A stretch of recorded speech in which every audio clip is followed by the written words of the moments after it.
शिक्षा नीति 2020 आई है, इसमें क्या क्या बदलाव किया गया है, यह बदलाव कब से लागू हो जाएगा और इसके क्या पॉजिटिव थिंग है और कौन सी ऐसी निगेटिव थिंग है जो आगे चल के लॉस दे सकती है। साथ ही हम ये भी देखेंगे कि कौन से ऐसे सुझाव हैं जिसे इसमें शामिल करना चाहिए किंतु शामिल नहीं किया जा सका। भारत में जो पहली बार शिक्षा नीति में बदलाव किया गया था वो 1968 में किया गया था। उसके बाद 1986 में किया गया, जिसमें थोड़ा सा अपडेट 1992 में लाया गया, लेकिन ये बहुत बड़ा चेंज नहीं था, इसलिए इसे अलग से कोई शिक्षा नीति में शामिल नहीं करते हैं। अभी जो शिक्षा नीति आई है 2020, नई शिक्षा नीति NEP न्यू एजुकेशन पॉलिसी 2020 है, ये 2022 या 2023 तक लागू हो सकता है। अगर कोरोना जल्दी से निपट गया तो ये 2022 से लागू हो जाएगा हमारी नई शिक्षा नीति। ये जो नीति बनाई गई है इसे बहुत ही सोच समझ के बनाया गया है। गांव के स्तर से पंचायत तक से ही वहां से सलाह मशवरा को किया गया है। कस्तूरी रंजन जो इसरो के पूर्व वैज्ञानिक रह चुके हैं, उनकी अध्यक्षता में इसे शामिल किया गया। ऐसा कोई जिला या पंचायत को नहीं छोड़ा गया हिंदुस्तान से जहां से सलाह मशवरा नहीं किया गया। और उसके बाद इस रिपोर्ट को तैयार किया गया। किसी शिक्षा को बनाने में, किसी शिक्षा के मसौदा को तैयार करने में अब तक की यह सबसे बड़ी कमेटी रही है जिसके इतने ज्यादा सुझाव को माना गया है। इस नीति के अनुसार जो भारत का MHRD था, यानी ministry of human resource development, इसका नाम बदल दिया गया क्योंकि इसी के अंदर शिक्षा मंत्रालय आता था। इसका नाम बदल कर सीधा रख दिया गया भैया शिक्षा मंत्रालय। इसे अब हम लोग क्या कहेंगे, मिनिस्ट्री ऑफ एजुकेशन कहेंगे। इसके अलावा इसमें जो 10+2 प्रोग्राम था इसे बदलकर 5+3+3+4 कर दिया गया। यही नहीं समझ में आ रहा है क्या चीज है। और साथ ही ये भी समझेंगे कि ग्रेजुएशन और पोस्ट ग्रेजुएशन PhD तक में क्या चेंजिंग आएगी। स्ट्रीम को खत्म किया गया, ये सबसे बेहतरीन है। मल्टीपल एंट्री और एग्जिट को शामिल कर दिया गया। देखिए जो 10+2 था ये क्या दर्शाता था। 10+2 का मतलब होता था 12 साल, यानी 12 साल आपकी स्टडी पर गवर्नमेंट आप पर निगरानी रखती थी। स्टेट गवर्नमेंट के हिसाब से आपको पढ़ाई करनी रहती थी 12 साल, यानी क्लास 1 से लेकर 12 तक। 10+10 का मतलब क्या, 1 से लेकर 10 और फिर +2 यानी 12 साल। यहाँ के बाद आपको राज्य सरकार उठा के किसी यूनिवर्सिटी के हवाले कर देती थी कि भैया ग्रेजुएशन कराना है तो किसी यूनिवर्सिटी से जाके कर लो। फिर आपको राज्य सरकार नहीं देखने आती थी। जैसे आप ये सुने होंगे कि हमने भैया 10th किया है यूपी बोर्ड, 12 किया है आपका बिहार बोर्ड, लेकिन ये नहीं सुने होंगे कि हम ग्रेजुएशन किए हैं हरियाणा बोर्ड। भाई ग्रेजुएशन आप यूनिवर्सिटी से किए होंगे, किसी ना किसी यूनिवर्सिटी से, समझा। तो ये जो सिस्टम था इसे इसमें चेंज किया गया। ये 12 साल जो गवर्नमेंट के अंडर में आप पढ़ाई कर रहे हैं, इसकी शुरुआत होती थी जब आपकी उम्र 6 साल हो जाती थी, यानी 6 साल की उम्र में आप क्लास 1 में एंट्री कर जाते थे। और उसके बाद गवर्नमेंट आप पर 12 साल तक आप पर निगरानी रखती थी आप क्या क्या पढ़ रहे हैं। अब की गवर्नमेंट ने कहा कि भैया हम ये 12 साल नहीं रखेंगे, अब हम आपको 15 साल निगरानी रखेंगे। आप इसको जोड़िए 5+3+3+4, अब गवर्नमेंट आप पर 15 साल नजर रखने वाली है। तो आप कहेंगे क्या 12 के बाद भी 3 साल रखेगी किया, तो नहीं, ऐसा नहीं है। ये गवर्नमेंट शुरुआत से ही अब आप पे नजर रखेगी। और इसमें कहा गया है कि जो स्टडी की शुरुआत हो जाएगी, पढ़ाई की जो शुरुआत है वो 3 साल की उम्र से ही हो जाएगी। 3 साल का बच्चा बहुत छोटा रहता है, उसी को स्कूल में डाल देना है। गवर्नमेंट ने खास करके जो इस समिति जी कस्तूरी रंजन के अध्यक्षता में इसने ये किया कि आखिर लड़का स्कूल से भागता क्यों है, उसे स्कूल से इतना एलर्जी क्या है। एक छोटा बच्चा था, वो जा रहा था तो एक देखा कि एक कसाई बकरा को खींच रहा था एकदम तेज से। अब बकरा बेचारा पीछे खींचा रहा था, तो अपने पापा से पूछा कि पापा वो बकरा इतना रो क्यों रहा है। तो उसके पापा कहे कि वो कसाई है, उसको ले जा रहा है काटने के लिए।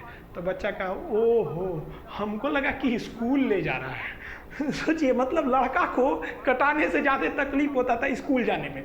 तो इसको देखते हुए लड़कों को स्कूल से डर ना करके स्कूल से लगाव करने की व्यवस्था किया गया है। पहले जो हम लोग की स्कूलिंग होती थी स्लेट वगैरह का था, खैर वो तो ज़माना अलग है, लेकिन हम लोग क्या करते भाई, पेंसिल वगैरह से पढ़ते थे, इसे ब्लेड लेके ये सब पेंसिल छीलते रहते थे। टाइम मिलता था तो आम का टिकोरा वगैरह छील लेते थे। स्कूल से इसीलिए भाग जाते थे कि ये सब गेम हमको खेलने को घर पे मिलता था, स्कूल में ये सब गेम की सुविधा नहीं थी। जबकि हम लोग को क्या पसंद था, हम लोग को ये सब गेम पसंद थे, चाहे वो लड़का हो चाहे वो लड़की, उसे पढ़ाई से ज़्यादा छोटी सी उम्र में गेम खेलना ही ज़्यादा पसंद आता था। हालांकि उस वक्त आप बचपन में देखिएगा तो कुछ चीज़ों से बहुत ज़्यादा गेम से लगाव हो जाता था। बचपन में आप लोग मोर पंख रखे होंगे अपने कॉपी किताब में, कवर जब चढ़ाते होंगे किताब पे तो बहुत ज़्यादा लगाव होता होगा। पेंसिल छील के उसके छिलका को हम लोग दूध में रखते थे कि ये रबड़ बन जाएगा, बाद में पता चला ये अफवाह है।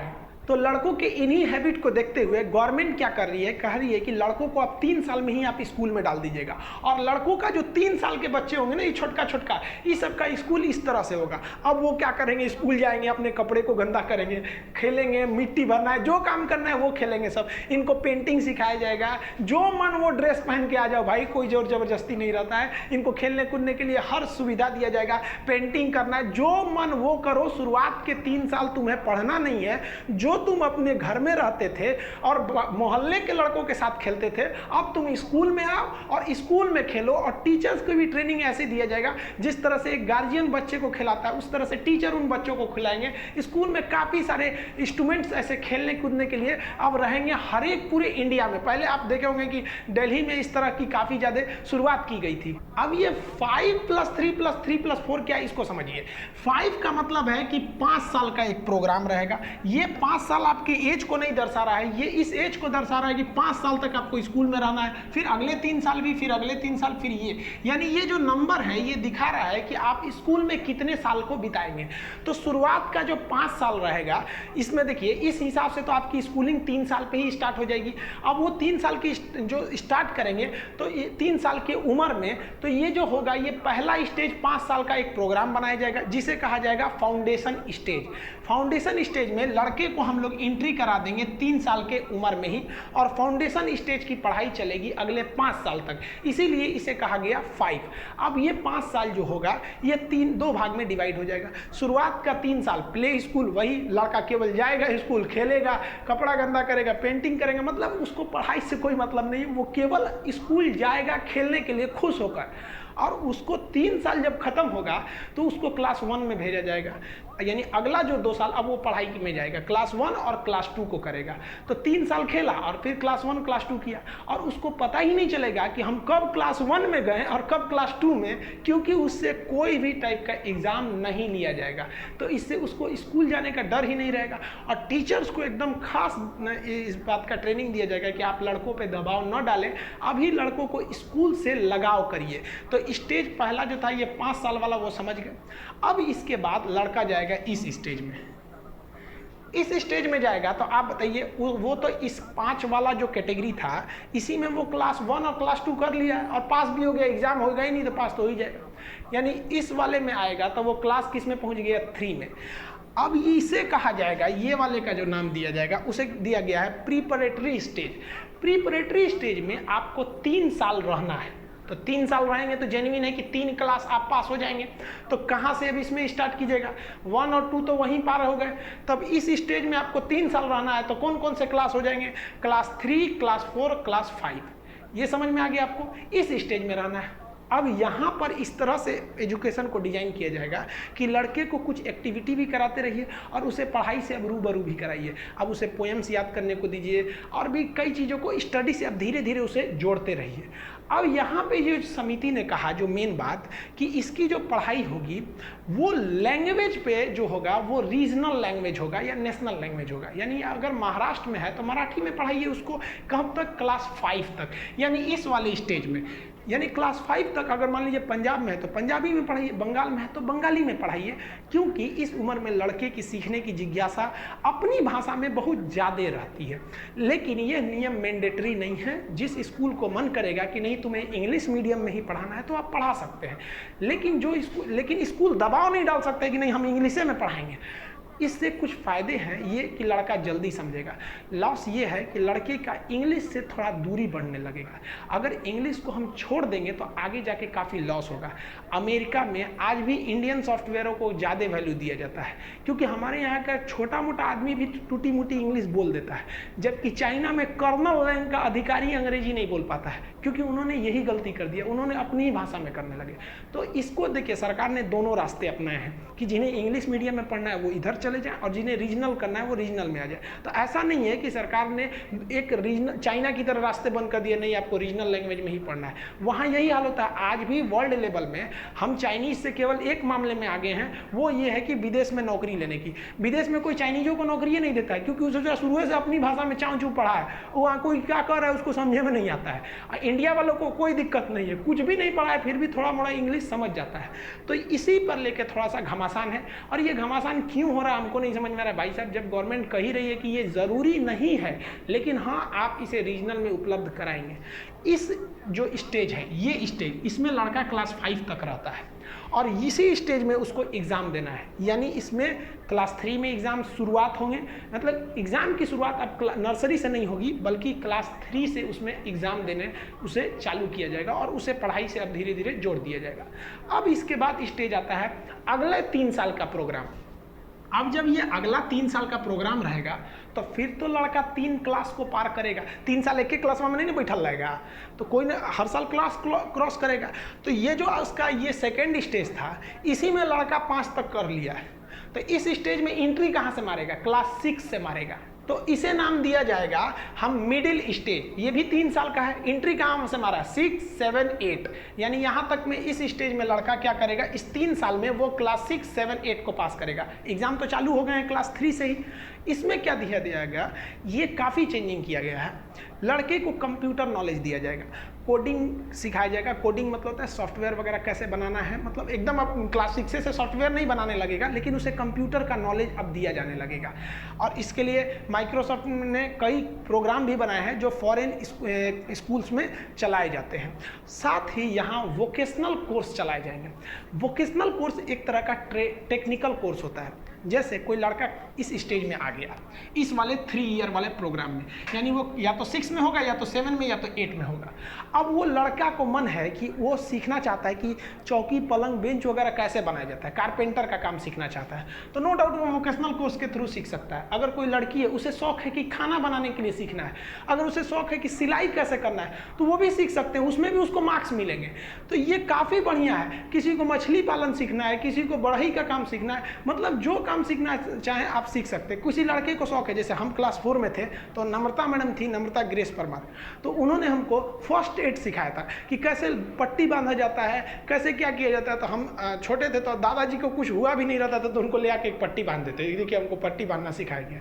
तो काफ़ी अच्छा लगता है उस समय, क्योंकि उस समय आपको ये नहीं रहता है कि नौकरी क्या चीज़ होती है, जिम्मेदारी क्या चीज़ होता है। वो ज़िंदगी एक राजा की ज़िंदगी होती है, कोई टेंशन ही नहीं रहता है। तो उसी के हिसाब से लड़के की दिलचस्पी कहाँ है, वो उस अपने हिसाब का वोकेशनली कोर्स में चला जाएगा और इसके बदले उसको क्या मिल जाएगा? भाई मार्क्स भी मिलेंगे सब, उसमें क्या दिक्कत है। और मैथ की जो पढ़ाई जैसे हम लोग 6, 7 में किए थे, और साइंस और आर्ट्स वो भी किया जाएगा, जैसे था वैसे ही चलते रहेगा, इसमें कोई चेंजिंग नहीं है। हाँ, इसमें एक और चीज़ है कि आप मैथ, साइंस, सोशल साइंस के अलावे आप इंडिया की कोई लैंग्वेज को भी पढ़ना पड़ेगा आपको। जैसे मान लीजिए आप संस्कृत ले सकते हैं, उर्दू ले सकते हैं, मैथिली भाषा ले सकते हैं, मतलब इंडिया में जितनी भाषा है उसमें इंडियन लैंग्वेज में से आपको एक तो भाषा पढ़ सकते हैं।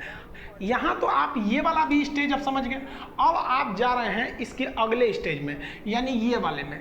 अब यहाँ बताइए, इसमें आपको 4 साल रहना है और वहाँ आप 8वीं तक पढ़ चुके हैं। इस स्टेज में आप 8वीं क्लास तक पढ़ चुके हैं, तो यहाँ से एंट्री कहाँ से मारेंगे? 9, 10, 11, 12, ये चौथे वाले में स्टेज में एंट्री करेंगे।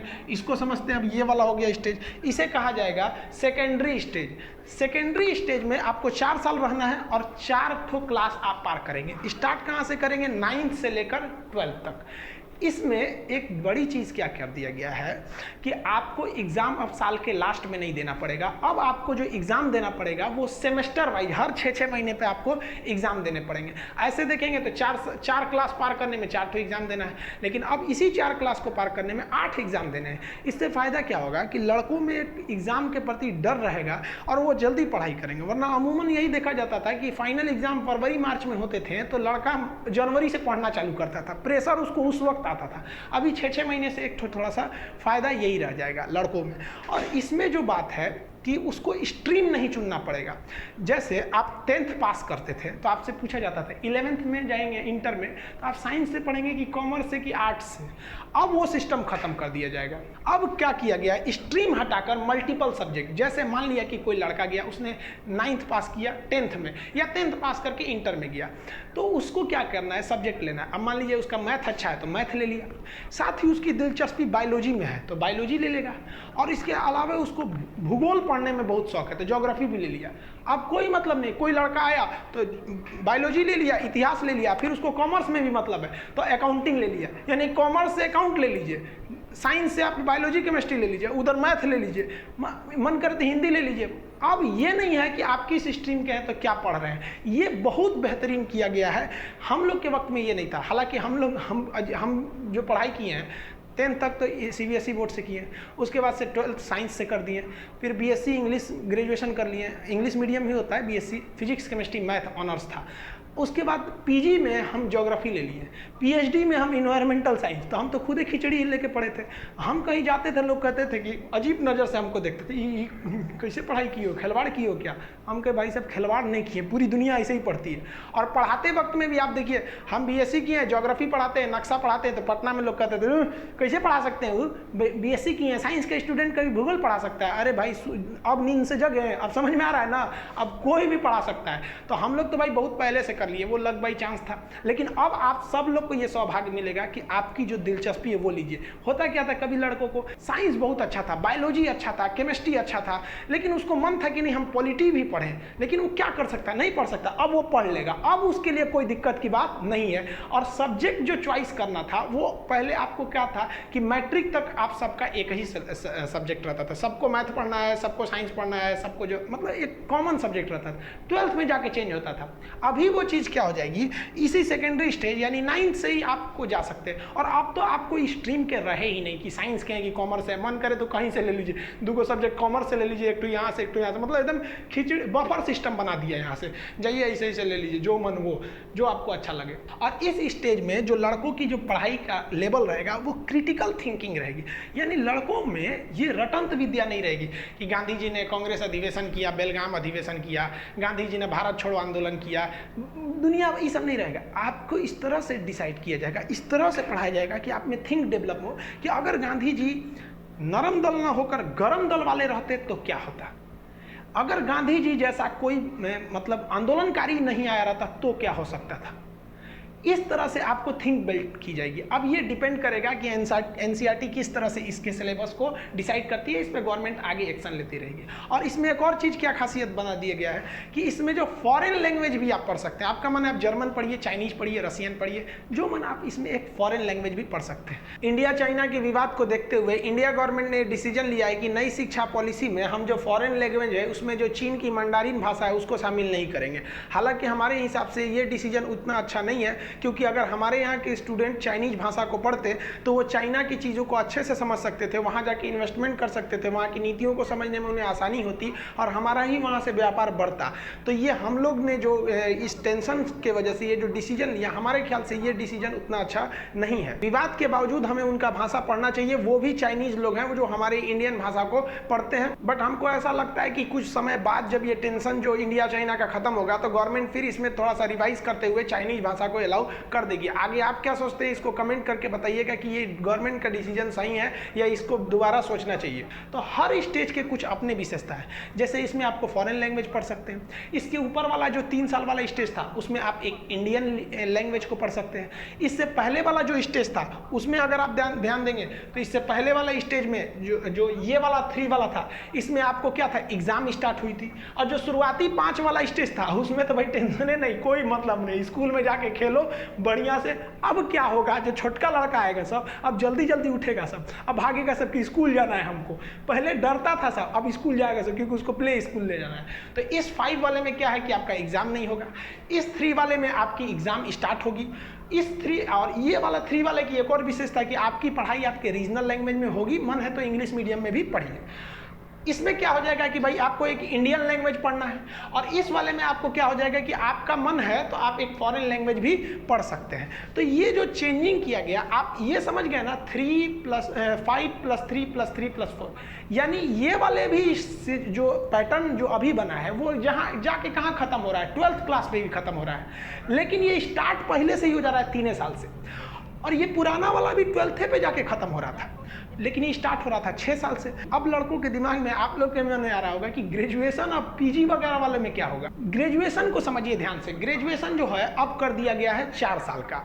अब जो ग्रेजुएशन आएंगे 4 साल के हो जाएंगे। ग्रेजुएशन आप पहले जो पैटर्न था ग्रेजुएशन का वो 3 तरह के ग्रेजुएशन थे, यानी अगर आर्ट्स लिए हैं तो आप BA कहलाएंगे, और साइंस लिए हैं तो BSc, और उसके बाद से BCom कॉमर्स लिए हैं। हम लोग के समय सर बोलते थे कौन BCom ले लिया रे, बिना काम का काम। अब ये सब नहीं चलेगा, ये सब उल्टा सीधा अब नहीं होगा। यहाँ पे। अब ये सब तो सिस्टम में खत्म होगा। अब आप सिंपल क्या कहलाए जाएंगे, ग्रेजुएट कहलाएंगे, ग्रेजुएशन, क्योंकि स्ट्रीम रहा ही नहीं। आप मेरा मन तो हम अकाउंट ले लेंगे, उधर से बायोलॉजी ले लेंगे, इधर से भूगोल ले लेंगे। आप बोलिए ना, हम बीए में भूगोल ले लिए तो कहेंगे बीए, फिर कहेंगे बायोलॉजी लिए तो कहेंगे दादा बीएससी हो गए, फिर कहेंगे अकाउंट लिए तो कहेंगे बीकॉम हो गया।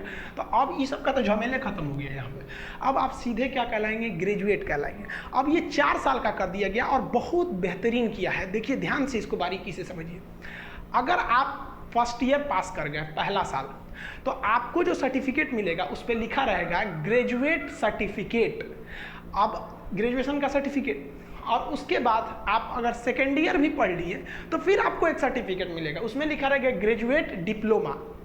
अब कभी कभी क्या होता है, किसी की पैसे का प्रॉब्लम हो जाता है, उसकी पढ़ाई छूट जाती है। तो मान लीजिए कोई लड़का ग्रेजुएशन सेकेंड ईयर में पढ़ाई छूट गया और कहीं उसकी वैकेंसी निकली, तो वो कहेगा कि हम सेकेंड ईयर पढ़े, थर्ड ईयर नहीं पढ़े, तो कहेगा भाग फाड़ के फेंक जो, भूजा खा ले में लपेट के, 2 साल पढ़ के कोई फायदा नहीं, 1 साल का ही नहीं किया। तो अब ये चीज़ को ख़त्म कर दिया गया है। यानी अगर आप ग्रेजुएशन 1 साल भी किए ना, तो उस 1 साल का भी वैल्यू है, उसका नाम रहेगा सर्टिफिकेट। अगर आप 2 साल करके छोड़े हैं तो उसका नाम रहेगा डिप्लोमा। आप और पढ़ना चाहते हैं, ग्रेजुएशन से थर्ड ईयर भी जाते हैं, तब आपको जो सर्टिफिकेट मिलेगा उस पर लिखा रहेगा ग्रेजुएशन डिग्री, लिखा रहेगा डिग्री। अब उसके बाद मान लिया कि आप और पढ़ना चाहते हैं, आप पूरा 4 साल करना चाहते हैं, तो उस पर लिखा रहेगा ग्रेजुएशन रिसर्च। समझ में गया? अब आपके मन में एक सवाल आ रहा होगा कि मान लीजिए कि कोई वैकेंसी आई और उस पर लिखा है कि ये वैकेंसी का फॉर्म भरने वाला व्यक्ति ग्रेजुएट होना चाहिए, तो आप सोचेंगे सोचना कौन वाला ग्रेजुएट है में, तो 4 कैटेगरी है। तो अब आप अगर कोई जॉब में जाना चाहते हैं या यूपीएससी बीपीएससी का कंपटीशन जिसमें ग्रेजुएट मांगता है, तो आप केवल 3 साल वाले भी इसमें जा सकते हैं। उन्हें जरूरी नहीं है कि आप 4 साल वाला करें। तो एक तरह से देखिए तो चेंजिंग नहीं हुआ है। तो वो लोग जो केवल ग्रेजुएशन इसलिए करते हैं कि उन्हें नौकरी के लिए एलिजिबल बनना है, वो केवल 3 साल वाला कर सकते हैं। लेकिन वह लड़के जो पढ़ाई को आगे रखना चाहते हैं, उन्हें ग्रेजुएशन 4 साल वाला करना होगा। तो उनके सर्टिफिकेट पे क्या लिखा रहेगा, ग्रेजुएशन रिसर्च। अब एक चीज़ और जो इसमें सबसे बड़ी विशेषता है, वो री एंट्री की है। मान लिया कि हम 2 साल तक ग्रेजुएशन करके छोड़ दिए, चले गए, मेरे पास पैसे नहीं थे, लेकिन हम कहीं काम पे चले गए और हमारे पास पैसे आ गए, लेकिन 4 साल के बाद हमको पैसे आए, तो हम फिर पढ़ने आएंगे तो अभी जो व्यवस्था है, पुरानी व्यवस्था, तो हमको फिर शुरू से करना पड़ेगा, first year, second year, third year. लेकिन अब री एंट्री में सबसे बढ़िया बात क्या है कि हम तो करके गए थे ग्रेजुएशन 2 साल, तो हमारे पास सर्टिफिकेट क्या है, ग्रेजुएशन डिप्लोमा का। अब हम कहेंगे कि भाई साहब हमको पैसा नहीं था उस टाइम, या हमको पढ़ने में मन नहीं लगा था, अब मेरा फिर शौक जगल है, हम फिर पढ़ेंगे।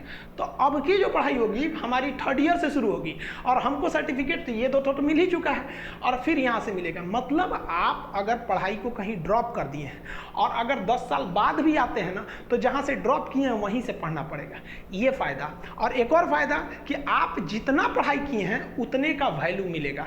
अब कोनो कहेगा सर जी 1 महीना क्लास करके छोड़ देंगे तो 1 महीना का देगा, अब इतना खिलवाड़ मत कीजिए भाई, कम से कम 1 साल तो कंप्लीट कीजिए। अब इसके बाद पोस्ट ग्रेजुएशन क्या होगा, फिर बता दिए भैया। पोस्ट ग्रेजुएशन जिसे आप पीजी कहते थे, पहले जब स्ट्रीम होता था तो इतिहास भूगोल वाला एमए कहलाता था, ये फिजिक्स केमिस्ट्री मैथ वाला एमएससी कहलाता था, ये सब कॉमर्स वाले लोग को एमकॉम होता था। अब तो ये खत्म हो गया, अब पता ही नहीं चलेगा कौन किसका है। अब इसमें जो पोस्ट ग्रेजुएशन का पोस्ट सिलेबस है वो या तो 1 साल का होगा या तो 2 साल का। जो ससुरा 4 साल वाला ग्रेजुएशन किया है तो ना कोई 21 साल का ग्रेजुएशन करना पड़ेगा, बढ़िया है। और जो 3 साल का डिग्रिया लेके भाग गया तैयारी करने के लिए, अगर वो चाहता है कि नहीं हम पीजी करें, तो सरकार कहेगी रे बाप रे बाप फायदा उठाएगा, तब ते 2 साल वाला कर। यानी ग्रेजुएशन और पीजी में इस वक्त करने में 5 साल लगता है, नया चेंजिंग आने के बाद भी 5 साल लगेगा। अगर आप यहाँ 4 साल किए हैं तो यहाँ 1 साल कीजिए, यहाँ 3 साल किए हैं तो यहाँ 2 साल कीजिए। अब आप कहेंगे कि यहाँ 2 साल किए हैं तो ही चल जाए, तो हेल जाइएगा क्या इसे यहाँ पे, अरे भाई कम से कम डिग्रियाँ तो लेंगे ना। इसके बाद जो एमफिल का पोस्ट था, एमफिल की डिग्री को ख़त्म कर दिया गया।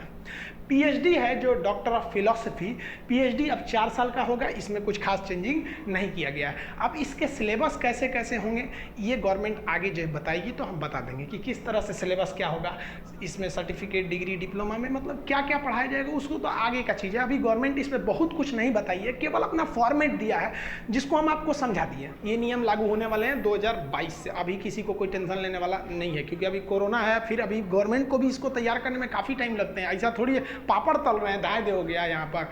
कुछ आप इसके समझते हैं कि पॉजिटिव और निगेटिव थिंग्स। देखिए इसकी पॉजिटिव थिंग क्या है कि इसमें जीडीपी का 6% कहा गया है, ये बहुत बड़ा अमाउंट है। अब ये जब दे दिया जाएगा तभी आप कंफर्म समझिएगा कि अभी तो हम लोग जीडीपी का 3% लगभग में यूज़ कर रहे हैं, वो भी पूरा 3% नहीं है।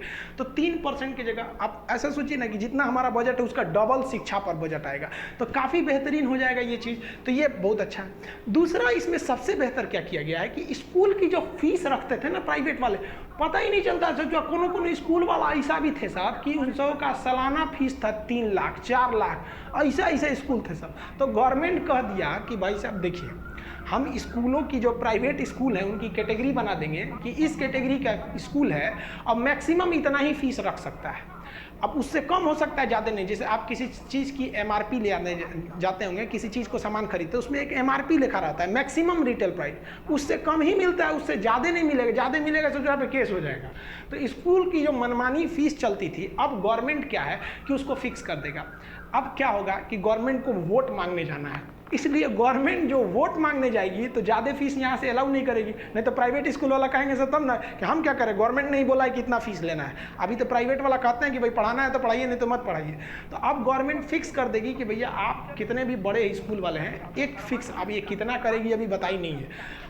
उसके अलावा जो सबसे बेस्ट हमको लगा वो वोकेशनल चीज़ लगा कि अब लड़कों को प्रैक्टिकल नॉलेज हो जाएगा। प्रैक्टिकल नॉलेज बहुत बेहतरीन है, लड़कों को प्रैक्टिकली पढ़ाया जाएगा। कैसे पढ़ाई होगी इसका हम आपको जून महीने में एक वीडियो बनाए थे, थर्मल पावर प्लांट, बिजली कैसे बनती है। आपको अगर फुर्सत मिलेगा तो इस वीडियो को ख़त्म करने के बाद डिस्क्रिप्शन में उसका लिंक देंगे, उसको देखिएगा। उसमें आपको बताया गया है कि एक 5 किलोमीटर स्क्वायर का पावर प्लांट जिसको आपको घूमने में कम से कम 2 घंटा लगेगा, उसे आधा घंटा 30 मिनट में किस तरह से पढ़ा के समझा दिया गया। वो चीज़ अगर आप देख लिए हैं तो आप अगर ओरिजिनल पावर प्लांट भी देखिएगा ना तो कमोबेश वैसा ही मिलेगा, मतलब 98% वैसे ही मिलेगा, क्योंकि थोड़ी चेंजिंग आ जाती है। मतलब वो उसी ढंग से अब पढ़ाया जाएगा कि लड़कों को एकदम विजुअली दिखाकर। ये वीडियो खत्म होने के बाद आप उस वीडियो को देख लीजिएगा तो आपको समझ में आ जाएगा कि अब आगे की पढ़ाई कैसे होने वाली है। वोकेशनल कोर्स के बाद जो रिजल्ट दिया जाएगा इसमें तो गजब की चेंजिंग कर दिया गया।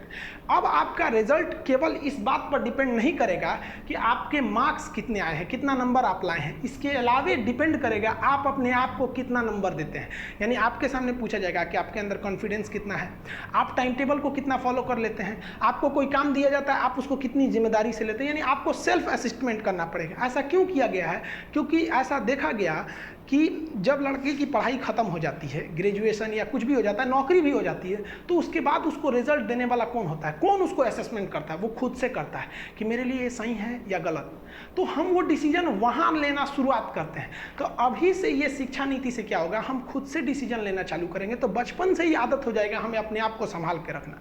इसके अलावा मार्क्स में ये भी ध्यान दिया जाएगा कि आपके क्लास के जितने स्टूडेंट हैं वो आपको कितना मार्क्स देते हैं। इसके लिए एक क्राइटेरिया बनाई जाएगी कि जितने स्टूडेंट है किस तरह से वो ग्रेडिंग करेंगे आपको। इससे ये फायदा होगा कि आप अपना नंबर अच्छा बनाने के लिए अपने दोस्तों से अच्छा संबंध रखेंगे। और अगर आप बचपन से क्लास 12 तक अब आपको ये आदत हो गया कि नहीं भैया हमको बचपन से अपने दोस्तों से संबंध अच्छे रखने हैं, तो आपका स्वभाव बहुत अच्छा हो जाएगा। तो अब क्या होगा कि हर स्टूडेंट दूसरे स्टूडेंट के प्रति इज्जत रखेगा कि भाई साहब उसको भी मार्क्स देना है हमको, तो वो आपके जो क्लास के हैं वो उन लोग को भी देना होगा। और साथ ही टीचर भी आपका नंबर देंगे कि ये लड़का अच्छा था या नहीं था। ये 5वां जो चीज़ दिया गया कि फॉरेन यूनिवर्सिटी भी आप भारत में अपना ब्रांच खोल सकती है, जैसे ऑक्सफोर्ड, हार्वर्ड यूनिवर्सिटी, कैम्ब्रिज, ये सब भी यूनिवर्सिटी अब भारत में खोल सकती है। हालांकि इसे बहुत पहले आ जाना था, जब मनमोहन सिंह थे उन्होंने ही इस प्रस्ताव को लाया था, तब उस समय बीजेपी ने विरोध किया था कि नहीं ये भारत के लिए दिक्कत होगा। तो सोचिए अभी ये तो पॉलिटिक्स वाला चीज़ है, इसमें नहीं देखिए, जो विपक्ष में रहता है विरोध करता ही है। उस वक्त जो प्लान थी वो थोड़ी सी अजीब थी। उसमें क्या कहा गया था कि जो यूनिवर्सिटी आएंगी उन्हें 50 करोड़ रुपये सिक्योरिटी मनी देना होगा। ये सही भी था एक तरह से, पता चला हमारा फीस लेके भाग गई यहाँ पे, हम क्या लंदन जाएंगे खोजने के, कैम्ब्रिज किधर है, या नहीं जाएंगे। तो एक सिक्योरिटी मनी का प्रोग्राम रखा गया था, जिस वजह से वो लोग उतना इंटरेस्ट नहीं रहते हैं। तो अभी के में जो कहा गया कि भाई साहब आपको सिक्योरिटी मनी का झमेला नहीं है, और साथ ही वही यूनिवर्सिटी आएंगी जो इन टॉप लेवल की हैं, दुनिया की टॉप 50 यूनिवर्सिटी ही ब्रांच खोल देंगी। अब पता चला यूनिवर्सिटी ब्रांच खोलेगी, पाकिस्तान भी अपना खोल दिया इस्लामाबाद यूनिवर्सिटी से जुड़ा, उसमें कौन सी सिखाएगा कि बम को कैसे नोचना है और कैसे फेंकना है, ये सब नहीं आएंगे। सब टॉप 50 यूनिवर्सिटी जो दुनिया की है वहीं आ सकती है। तो ये भी बेहतर है, इससे फ़ायदा क्या होगा कि हमारी यूनिवर्सिटी जो है उनको भी एक बढ़िया कंपटीटर मिलेगा वर्ल्ड लेवल का। तो ये सब भी मेहनत करेंगे कि हमको ऐसा बनना है। और जो चेंजिंग अच्छी की गई है वो अलग से 4 डिपार्टमेंट बनाया जाएगा। वो डिपार्टमेंट 4 अलग अलग रहेंगे। उसमें एक का काम रहेगा कि सिलेबस तैयार करना, किस बच्चे को क्या पढ़ाना है। एक अलग डिपार्टमेंट रहेगा जो रेगुलरिटी काम करेगा कि किस स्कूल में टीचर कैसे कर रहे हैं, इंफ्रास्ट्रक्चर कैसा है, स्टूडेंट में कोई चेंजिंग तो नहीं लाना है। एक अलग डिपार्टमेंट रहेगा जो उन लोग को मतलब सैलरी देगा, जो टीचर्स हैं या जो स्टूडेंट हैं उनको अलग से स्कॉलरशिप दिया जाएगा जो गरीब स्टूडेंट है, ताकि वो अच्छे से पढ़ सके, जो अच्छे स्टूडेंट हैं उन्हें रिसर्च में पैसे दे सके। और एक अलग डिपार्टमेंट रहेगा जो रिजल्ट निकालने की व्यवस्था कर सके। जैसे आप स्पेशली बिहार में देखे होंगे तो बहुत गलत क्या होता है कि लड़का अगर मुजफ्फरपुर का है तो उसे पता चल गया कि मेरी मैट्रिक की कॉपी दरभंगा गई है चेक होने के लिए। अब क्या करेगा, वो ट्रेन पकड़ के दरभंगा पहुंच जाएगा कोने कॉलेज में, मास्टर साहब 500 रुपया ले लीजिए, हमारा नंबर पास कर दीजिए। ऐसा होता है वहाँ पर। इस चीज़ को तो तुरंत बंद कर देना चाहिए। लड़का को क्या जरूरत है बताने का कि तुम्हारी कॉपी कहाँ चली गई, तुमको इससे क्या मतलब। ये डिपार्टमेंटल काम है ना, आप थोड़ा बाहर और कहीं जगह पता करिए, नहीं पता चल पाता है। और जहाँ भी अगर ये पता चलता है तो एकदम ये तो आप कहिए कि खुला अपराध कर रहे हैं। आप लड़के को उत्साह रहे हैं कि तोरा कॉपी हमारे पास आ गया है, आओ हमको पैसा दे। तो ये सब चीज़ें पे नकेल लगा दी जाएगी इसके बाद। और अभी एक और चेंजिंग जो है वो बताया नहीं गया खुल के, लेकिन हाँ एक टीचर्स के लिए भी एक कॉमन सेंट्रल लेवल का एक प्रोग्राम होगा और टीचर्स की भी ट्रेनिंग 4 साल की होगी। उसमें टीचर्स को बताया जाएगा कि लड़के को किस तरह से समझ में आता है। आप देखे होंगे कि कुछ टीचर होते हैं जो बहुत ज़्यादा जानते हैं लेकिन समझा ही नहीं पाते हैं, और कुछ टीचर ऐसे आते हैं कि सोच रहा है मुर्दा को भी समझा देते हैं, एकदम फटाफट समझ में आ जाता है। आप इस चीज़ को, इस टॉपिक को भी देखिएगा, जो चीज़ हम आपको बता रहे हैं कि बहुत से लोग इसको भी बताए होंगे लेकिन बड़ा कॉम्प्लिकेटेड कर देते होंगे, कुछ लोग इसको बहुत सिंपल कर देते हैं। तो यही सब समझाया जाएगा इसमें कि कैसे कैसे एक टीचर्स को मतलब होना चाहिए कि बच्चे में इंटरेस्ट जगा दे। और ये हकीकत भी है। देखिए अगर कोई लड़का टॉप करता है या कोई सेकंड आता है, कोई थर्ड आता है, तो ये उस लड़के की योग्यता है। लेकिन अगर कोई स्टूडेंट क्लास में रहकर फेल हो जाता है तो इसमें टीचर की कमी है। क्यों? क्योंकि टीचर ने उस पढ़ाई को इंटरेस्ट नहीं बनाया। क्या होना चाहिए कि जो स्टडी है उसे इंटरटेनमेंट बनाना चाहिए। आप अगर अर्जुन का एग्जाम्पल दीजिएगा तो द्रोणाचार्य ने अर्जुन को पढ़ाया था और 5 पांडवों को पढ़ाया था, अर्जुन टॉप कर गए। तो ऐसा नहीं है कि बाकी भीम, नकुल, सहदेव, युधिष्ठिर ये लोग चौपट हो गए। लोग ये लोग भी थे भाई, टॉप तो कोई एक ही ना करेगा। तो टीचर्स को भी सोचना चाहिए कि भाई क्या है कि आपके क्लास को लड़का भाग जा रहा है। आप अपने भी स्कूल में देखे होंगे कि कुछ टीचर्स का क्लास आप छोड़ना नहीं चाहते होंगे और कुछ टीचर को देख के बुखार लग जाता होगा। यूट्यूब पे भी देखे होंगे कुछ टीचर के क्लास को आप स्किप कर करके भगाएंगे कि दो तरीके, आधा घंटा तो दिमागे चाट जाएंगे। और कुछ टीचर ऐसे भी होंगे जिनको आप देखेंगे बिना स्किप किए आपको क्लास देखेंगे, आप कहेंगे नहीं यार स्किप नहीं करेंगे, कब कौन सा अच्छा चीज़ पढ़ा के निकल जाएंगे। इनका क्लास एक एक सेकंड इंपॉर्टेंट होता है। जो इसकी निगेटिव चीज़ है उसको समझिए क्या है कि इसमें इंग्लिश को ना थोड़ा सा तवज्जो कम देने को जोर दिया गया है। हालांकि सरकार आपको बताए हैं कि इसमें जो सुझाव दिया गया है कि वो मैंडेटरी नहीं है और इसमें कुछ खास चेंजिंग भी नहीं आएगी। जो भी प्राइवेट स्कूल है वो अभी भी इंग्लिश मीडियम को ही फॉलो करेंगे और सरकारी स्कूल कितना अच्छा पढ़ाते हैं सब आपको तो पता ही है। किसी भी सरकारी अधिकारी या बड़े घर की फैमिली या इवन नेता मंत्री के लोगों की इतनी हिम्मत नहीं है कि वो अपने बच्चे को सरकारी स्कूल में भेजें, क्योंकि उनको पता है कि वहाँ भेजेंगे तो कितनी अच्छी पढ़ाई होगी। तो प्राइवेट वाले तो इंग्लिश को रखेंगे ही रखेंगे। और क्या चीज़ है, इसमें एक सेंट्रलाइज कर दिया गया है। कहा गया है कि जो टीचर्स का प्रोग्राम होगा और जो सिलेबस किया जाएगा इंडिया का, वो एक सेंट्रल बॉडी उसको डिसाइड करेगी और राज्य को मानना ही पड़ेगा। तो ये हमारे संघात्मक व्यवस्था में एक तो चोट है। संघात्मक व्यवस्था हम आपको पॉलिटी में पढ़ाए हैं कि जहाँ स्टेट गवर्नमेंट भी अपनी डिसीजन लेती है और सेंट्रल गवर्नमेंट भी लेती है। तो यहाँ पर हमारा जो संघात्मक व्यवस्था है उस पर एक तो निगेटिव असर पड़ा है। साथ ही इसमें एक और सुधार करने लायक था। हमें अपने स्टूडेंट्स को सिलेबस में ये जोड़ना चाहिए कि एक अच्छे टीचर की पहचान क्या है। जैसे अभी क्या होता है कि टीचर लोग स्कूल में आ जाते हैं, खैनी बनाते रहते हैं, कहाँ है कोई, वो तो टीचर लड़के से मंगा देते हैं कि बबुआ पान लेते हो अमेरिका थी। अजब हाल है बेचारा, लड़के पे क्या इफेक्ट पड़ेगा इसका। टीचर्स के लड़कों को भी ये एक तरह का आप समझिए कि किताब में लास्ट में एक पन्ना जोड़ देना चाहिए, एक अच्छे टीचर की पहचान। गुटखा पान खा रहा, भाई आपको अगर खाना है, आप बुरा मत मानिएगा, अगर आप खाते होंगे तो आप स्कूल के बाहर खाइए। 8 घंटे क्लास में अगर आप स्कूल के पीरियड में नहीं खाएंगे तो मर नहीं जाएंगे आप वहाँ से, लेकिन आपके वजह से एक लड़के का इमेज खराब हो जाता है, वो भी सोचेगा टीचर खा रहे तो हम क्यों नहीं खाएं। दूसरा, टीचर्स का जो पहनावा ओढ़ावा है उस पर भी एक इसके लिए भी एक कंडक्ट कोड होना चाहिए। आजकल क्या होता है कि जो खास करके इसे कोचिंग लाइन में हम कर रहे हैं, कोचिंग के टीचर जो होते हैं इतने महंगे कपड़े पहनने लगते हैं लोग ना, कि लड़के के अंदर एक अपने से एक तो भावना आने लगती है, यार सर इतने अमीर हैं। यार एक स्टूडेंट जो होता है ना, काफ़ी मीडियम फैमिली या गरीब लड़के ही ज़्यादा पढ़ने आते हैं कोचिंग इंस्टीट्यूट में, तो जो टीचर को देख के ना उसके अंदर एक लगने लगता है कि नहीं वो अमीर हैं, पैसे वाले हैं, इसलिए उतना पढ़ के वहाँ चले आए हैं, और हम गरीब हैं, हमारे पास उतना कपड़ा नहीं है अच्छे, तो नहीं। तो टीचर्स को भी सोचना चाहिए जो क्लास में जा रहे हैं एक सिंपल वे में जाएं, ताकि आपको लगे कि नहीं हाँ आप भी एक नॉर्मल इंसान हैं। बाकी आप अपने पर्सनल जिंदगी में घूमिए ना 2 करोड़ की लंबोर्गिनी कार खरीद के, कौन मना किया आपको। साथ ही आप देखे होंगे कि कुछ टीचर ऐसे होते हैं जो क्लास में आएंगे तो अपने बारे में बताने लगेंगे, हम ये हम वो।